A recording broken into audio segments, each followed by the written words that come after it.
Doctor نشین کاظمی قتل case میں وائس چانسلر کا بڑا فیصلہ سامنے آ گیا۔ وائس چانسلر بے نظیر بھٹو یونیورسٹی پروفیسر حاکم ابراؤں نے چانڈکا ہاسپٹل میں آنے والے تمام مردوں کے ڈی این اے ٹیسٹ کا حکم دے دیا، جس کے بعد یونیورسٹی عملے کے ڈی این اے ٹیسٹ کا عمل شروع کر دیا گیا۔ ڈاکٹر نشین کی موت کی تحقیقات کے لیے لڑکانہ کی بے نظیر یونیورسٹی میں عملے کے ڈی این اے ٹیسٹ شروع کر دیے گئے۔ یونیورسٹی ہاسٹل میں 75 افراد کی فہرست پولیس کو دے دی گئی۔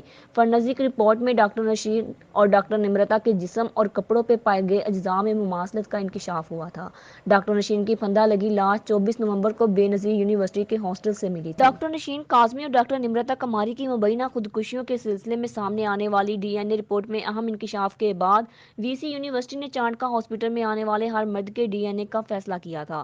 دونوں میڈیکل اسٹوڈنٹس کے کپڑوں پہ ملنے والے خون کے ڈی این اے رپورٹ سے معلوم ہوا تھا کہ وہ ایک ہی شخص کا ہے۔ اس رپورٹ کے آنے کے بعد وی سی ڈاکٹر حاکم ابراؤں نے یونی رجسٹر کو ہاسٹل میں آنے والے ہر مرد کی فہرست بنانے کی ہدایت کر دی۔ وائس چانسلر کا کہنا تھا کہ پولیس تمام مردوں کے ڈی این اے کرانے کے اقدامات کرے گی۔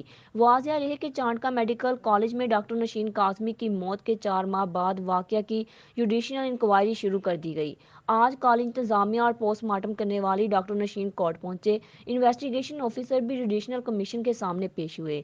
گزشتہ سال 24 نومبر کو طالبہ ڈاکٹر نشین کی چانڈکا ہاسپٹل کے کمرے سے لاش برآمد ہوئی تھی، جس کے بعد سندھ حکومت نے واقعے کی جوڈیشل انکوائری کروانے کی یقین دہانی کروائی تھی۔